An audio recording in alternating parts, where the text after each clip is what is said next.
नमस्कार दोस्तों। तो दोस्तों आज हम पढ़ेंगे उत्तर का मैदानी भाग के बारे में।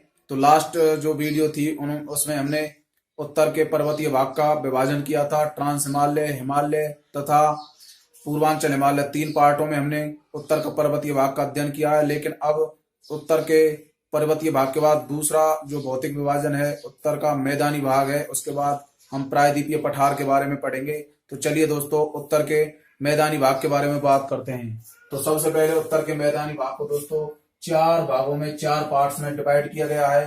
पहला पार्ट है पंजाब का मैदानी भाग, दूसरा है दोस्तों राजस्थान का मैदानी भाग, तीसरा गंगा का मैदानी भाग, चौथा असम या ब्रह्मपुत्र का मैदानी भाग। तो चार पार्टों में उत्तर के मैदानी भाग को डिवाइड किया गया है। पंजाब का मैदानी भाग, राजस्थान का मैदानी भाग, गंगा का मैदानी भाग, असम या ब्रह्मपुत्र का मैदानी भाग।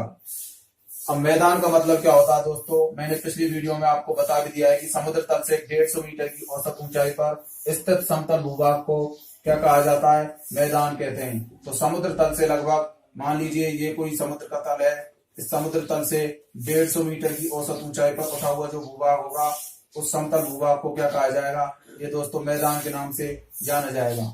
जैसे समुद्र तल से लगभग 150 मीटर की औसत ऊंचाई पर उठा हुआ भूभाग, समतल भूभाग क्या कहलाएगा, मैदान कहलाएगा। मैदान जो है अपरदन द्वारा भी बन सकते हैं और अवसादों के निक्षेपण के द्वारा भी मैदान का निर्माण हो सकता है। तो अपरदन द्वारा जो मैदान बनते हैं ऊबड़ खाबड़ भूमि जैसे बन जाते हैं। तो अपरदन से ऊबड़ खाबड़ भूमि का निर्माण हो जाता है। और अवसादों का निक्षेपण की बात की जाए तो अवसादों का निक्षेपण दो प्रकार से हो सकता है, जल द्वारा निक्षेपण और दूसरा होता है वायु द्वारा निक्षेपण। जल द्वारा जो मैदानी भाग बनता है उसे समप्राय भूमि के नाम से जाना जाता है, तथा जो वायु के निक्षेपण से बनता है उसे लोयस का मैदान कहा जाता है। विश्व का सबसे बड़ा लोयस का मैदान कहाँ पाया जाता है दोस्तों, चीन में पाया जाता है। तो विश्व का सबसे बड़ा लोयस का मैदान चीन में पाया जाता है। तो मैदान अपरदन से भी बन सकते हैं, अवसादों के निक्षेपण से भी बन सकते हैं। अपरदन से ऊबड़ खाबड़ भूमि का निर्माण होता है और अवसादों का निक्षेपण जल द्वारा भी हो सकता है और वायु द्वारा भी हो सकता है। जल द्वारा निक्षेपण से समप्राय भूमि का निर्माण होगा, वायु द्वारा निक्षेपण से लोयस का मैदान का निर्माण होगा और लोयस का मैदान दोस्तों चीन में पाए जाते हैं।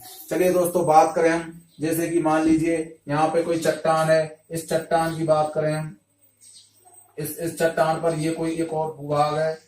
मान लीजिए इस चट्टान के ऊपर एक और चट्टान है, मान लीजिए इस चट्टान का अपरदन होता है। तो इस चट्टान के मान लीजिए ये पार्ट यदि कुछ चट्टानें इसमें शेष रह जाती हैं तो इन्हें क्या कहा जाता है, मोनेड नॉक्स के नाम से जानते हैं। इन्हें क्या कहा जाता है, मोनेड नॉक्स। तो मोनेड नॉक्स के नाम से इन्हें जाना जाता है। जब चट्टान का अपरदन होता है तो उसका कुछ भूभाग शेष रह जाता है तो उसे बोला जाएगा मोनेड नॉक्स के नाम से जाना जाता है। तो ये बात हो गई दोस्तों अपरदन के बारे में। तो अब हम पढ़ेंगे दोस्तों उत्तर के मैदानी भाग को तीन वर्गों में बांटा गया है, भाबर, खादर और तराई। तो चलिए दोस्तों आप इसका स्क्रीनशॉट ले सकते हैं। चलिए दोस्तों अब बात करते हैं उत्तर के मैदानी भाग को तीन वर्गों में बांटा गया है। आप देख सकते हैं ये पर्वतीय भाग हो गया, उत्तर का महान हिमालय, मध्य और शिवालिक हिमालय। तो ये उत्तर का पर्वतीय भाग, इसके जस्ट नीचे जो होता है वो होता है उत्तर का मैदानी भाग। उत्तर का मैदानी भाग तीन वर्गों में बटा हुआ है, भाबर, तराई और जलोढ़ मैदान। भाबर, तराई और जलोढ़ मैदान तीन वर्गों में इसे बांटा गया है। तो पहली बात करते हैं दोस्तों भाबर की। तो भाबर जो है कंकड़ों से बना हुआ है, आप देख सकते हैं कंकड़ पत्थरों से बना हुआ है भाबर वाला क्षेत्र।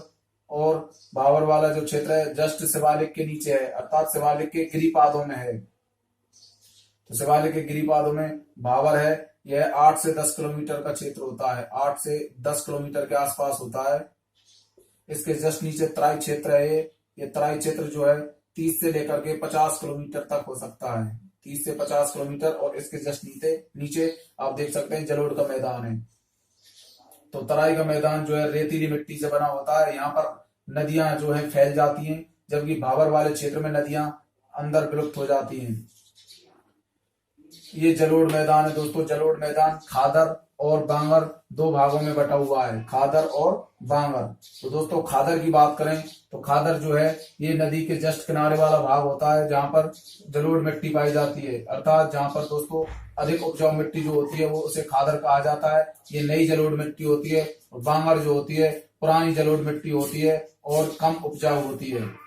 तो दोस्तों अब बात करते हैं भावर के बारे में। आप देख सकते हैं शिवालिक के गिरिपादों में 8 से 10 किलोमीटर चौड़ी कंकड़ पत्थरों की एक पट्टी पाई जाती है जिसे भावर कहा जाता है। तो कंकड़ पत्थरों की एक पट्टी है जिसे भावर कहा जाता है। इस भाग में पारगम्यता ट्रांसपेरेंसी अधिक होती है, इसलिए हिमालय से निकलने वाली जलधाराएं इसमें विलुप्त हो जाती है। आप देख सकते हैं दोस्तों कंकड़ पत्थरों के बीच में गैप पाए जाते हैं जहां पर नदियां आकर के विलुप्त हो जाती है, जल इनमें अंदर के प्रवेश कर जाता है। तो इस भाग में पारगम्यता अधिक होती है, इसलिए हिमालय से निकलने वाली जलधाराएं इसमें विलुप्त हो जाती हैं। तो ये हो गया भावर वाला क्षेत्र। तराई की बात करें तो भावर के दक्षिण में 30 से 50 किलोमीटर चौड़ी रेतीली मिट्टी की एक क्या पाई जाती है, पट्टी पाई जाती है, जिसमें हिमालयी नदियां चारों तरफ फैल जाती हैं। तो इस रेतीली मिट्टी में आकर के हिमालयी नदियां चारों तरफ फैल जाती हैं। इस क्षेत्र को तराई क्षेत्र कहा जाता है। इस क्षेत्र में जल जो है चारों तरफ नदियां इसमें फैल जाती हैं, इस वजह से क्या है घना जंगल यहाँ पर पाया जाता है। तीसरे भाग की बात करें जलोढ़ मैदानी भाग। नदियों द्वारा लाए गए अवसादों के निक्षेपण से जलोढ़ मिट्टी का निर्माण होता है। जलोढ़ मिट्टी से बनने वाले मैदान जो हैं जलोढ़ मैदान के नाम से जाने जाते हैं। तो जलोढ़ मिट्टी से जलोढ़ मैदान का निर्माण होता है। तो दोस्तों आप इसका स्क्रीनशॉट ले सकते हैं। उसके बाद खादर और बांगर को समझते हैं।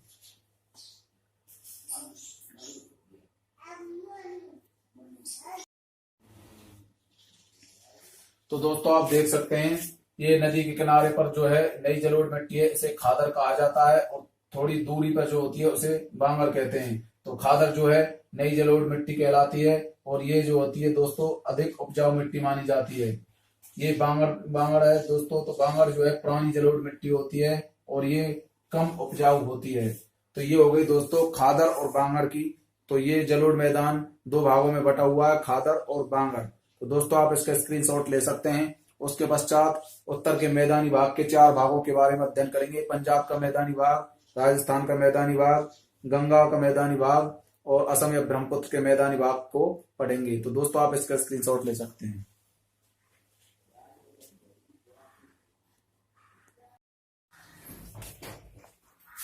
चलिए दोस्तों अब हम बात करते हैं उत्तर के मैदानी भाग के भागों के बारे में। तो पहली बात करेंगे हम उत्तर का मैदानी भाग का पहला पार्ट है पंजाब का मैदानी भाग। तो दोस्तों पहले पढ़ेंगे हम पंजाब के मैदानी भाग को। तो पंजाब का मैदानी भाग दोस्तों सिंधु तथा उसकी सहायक नदियों द्वारा लाए गए अवसादों से बना हुआ है। सिंधु और उसकी सहायक नदियां, जैसे कि मान लीजिए ये सिंधु नदी है, इसमें आकर के सतलज नदी मिलती है, सतलज में आकर के ये चिनाब नदी मिल जाती है, चिनाब में झेलम मिल जाती है और झेलम में रावी मिल जाती है। सॉरी दोस्तों, चिनाब में रावी मिल जाती है और सतलज में आकर के ब्यास नदी मिल जाती है। तो ये सिंधु की सहायक नदियां हैं, झेलम, चिनाब, रावी, ब्यास और सतलज नदियां। तो दोस्तों पंजाब के मैदानी भाग में 5 दोआबों का निर्माण हो जाता है। तो दोआब का मतलब होता है दोस्तों दो नदियों के बीच का उपजाऊ जो क्षेत्र होता है, उपजाऊ जो भूमि होती है, उसे हम दोआब के नाम से जानते हैं। जैसे कि सिंधु तथा झेलम नदी के बीच की जो उपजाऊ भूमि होगी उसे कहा जाएगा सिंध सागर दोआब। तो इस प्रकार सिंधु और झेलम नदी के बीच जो दोआब होता है उसे बोलते हैं सिंध सागर दोआब। दूसरी बात करें चिनाब तथा झेलम नदी के बीच का जो दोआब है उसे बोलते हैं दोस्तों चाज दोआब। चाज दोआब। ब्यास तथा रावी नदी का जो दोआब है उसे कहा जाएगा बारी दोआब। अगला बात करते हैं दोस्तों ब्यास तथा सतलज नदियों के बीच के दोआब को कहा जाएगा विष्ट दोआब। तो दोस्तों आप देख सकते हैं सिंधु नदी नाम है इसमें आगे, तो इस वजह से सिंध सागर दोआब, सिंधु और झेलम के मध्य। चिनाब और झेलम, चिनाब है तो चिनाब से चाज दोआब बन गया दोस्तों। रावी है तो रावी से रचना दोआब बन गया। व्यास से वारी दोआब, व्यास तथा सतलज के मध्य विष्ट दोआब।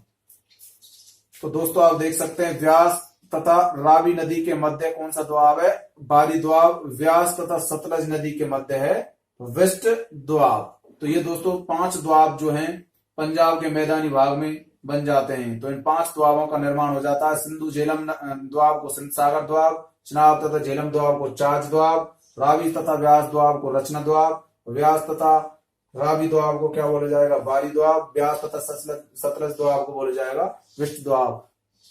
तो ये 5 दोआबों का निर्माण पंजाब के मैदानी भाग में हो जाता है। तो दोस्तों पंजाब के मैदानी भाग के बाद अब हम बात करेंगे राजस्थान का मैदानी भाग। तो दोस्तों आप इसका स्क्रीनशॉट ले सकते हैं।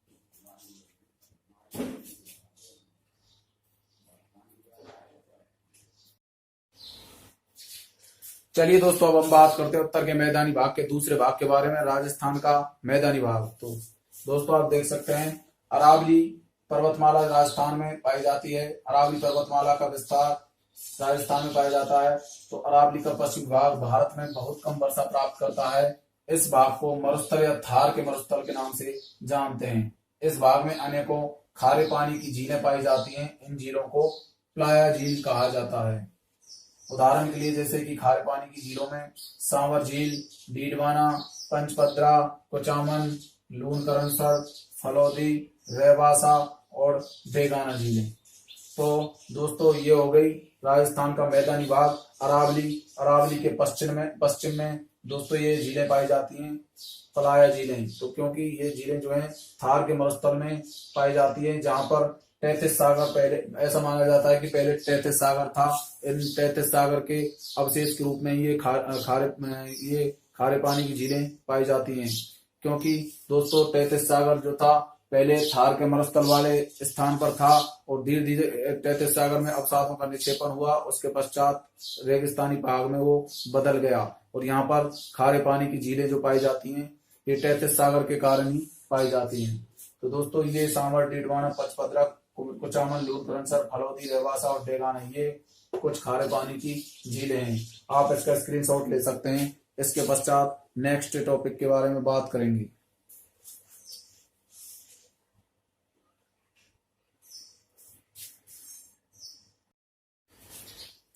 चलिए दोस्तों अब बात करते हैं उत्तर के मैदानी भाग के तीसरे भाग के बारे में। तीसरा भाग है दोस्तों गंगा का मैदानी भाग। तो गंगा के मैदानी भाग की बात की जाए तो गंगा का मैदानी भाग 3 पार्टों में बटा हुआ है। ऊपरी गंगा का मैदान, मध्य गंगा का मैदान और निचला गंगा का मैदान। ऊपरी गंगा का मैदान, मध्य गंगा का मैदान और निचला गंगा का मैदान। ऊपरी गंगा का मैदान दोस्तों पश्चिमी उत्तर प्रदेश में आता है। ऊपरी गंगा का मैदान पश्चिमी उत्तर प्रदेश में। मध्य गंगा का मैदान दोस्तों अवध से लेकर के मगध तक फैला हुआ है। अवध से मगध तक, अवध कहा जाता था पहले यूपी को और मगध कहा जाता था बिहार को। तो मतलब पूर्वी उत्तर प्रदेश तथा बिहार में ये मध्य गंगा का मैदान फैला हुआ है। निचला गंगा का मैदान दोस्तों पश्चिमी बंगाल में आता है। तो बात करें ऊपरी गंगा का मैदान पश्चिमी उत्तर प्रदेश में है। रेतीली यहाँ पे मिट्टी पाई जाती है। दोस्तों आप देख सकते हैं रेतीली मिट्टी पाई जाती है और ये कम उपजाऊ होती है। तो ये मिट्टी जो है दोस्तों कम उपजाऊ मिट्टी है। मध्य गंगा का मैदान अवध से मगध तक फैला हुआ है। मतलब पूर्वी उत्तर प्रदेश तथा बिहार के मध्य फैला हुआ है। यहाँ पर गाद मिट्टी पाई जाती है। गाद जो है अधिक उपजाऊ मिट्टी मानी जाती है। गाद मिट्टी यहाँ पे पाई जाती है मध्य गंगा के मैदान में, जो कि अधिक उपजाऊ मिट्टी मानी जाती है। अगली बात करते हैं इसे, यहाँ पे सिल्ट पाई जाती है दोस्तों। गाद मिट्टी मतलब सिल्ट यहाँ पे पाई जाती है। और निचले गंगा के मैदान में किले पाई जाती है। किले जो है चिकनी मिट्टी को कहा जाता है दोस्तों। तो यहाँ पे बहुत अधिक उपजाऊ मानी जाती है। किले वाली जो मिट्टी है दोस्तों ये बहुत अधिक उपजाऊ मानी जाती है। तो ये दोस्तों निचले गंगा के मैदान में चिकनी मिट्टी, मगध या मध्य गंगा के मैदान में गाद मिट्टी जो कि अधिक उपजाऊ होगी। और सबसे ज्यादा जो उपजाऊ मिट्टी होती है चिकनी मिट्टी होती है, जो कि निचले गंगा के मैदान में पाई जाती है। तो ये दोस्तों ऊपरी गंगा के मैदान, मध्य गंगा का मैदान, निचली गंगा का मैदान, 3 भागों में गंगा का मैदान विभक्त है। तो दोस्तों अगले नेक्स्ट पार्ट की बात करते हैं। तो आप इसके स्क्रीनशॉट ले सकते हैं।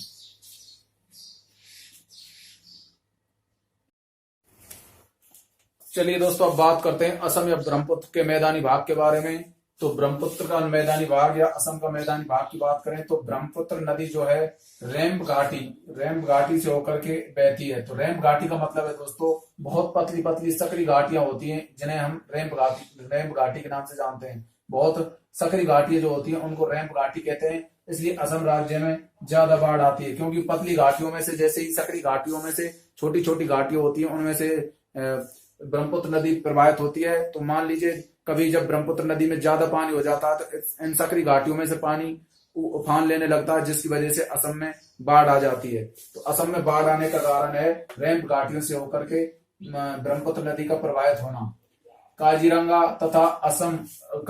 तथा मानस राष्ट्रीय पार्क जो है असम में ही स्थित हैं। काजीरंगा और मानस राष्ट्रीय पार्क दोस्तों असम में है।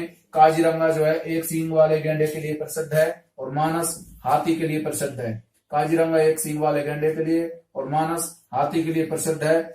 ब्रह्मपुत्र नदी असम में अनेक छोटी छोटी धाराओं में विभक्त हो जाती है, जिससे नदीय द्वीपों का निर्माण हो जाता है। इनमें से माजुली या फिर मंजुली द्वीप जो है विश्व का सबसे बड़ा नदी द्वीप है, जिसका निर्माण भी असम में हो जाता है। तो असम में अनेक धाराओं में बढ़ जाती है। आप देख सकते हैं कई छोटे छोटे द्वीपों का निर्माण होता है, लेकिन इनमें माजुली या मंजुली द्वीप जो है सबसे बड़ा द्वीप है।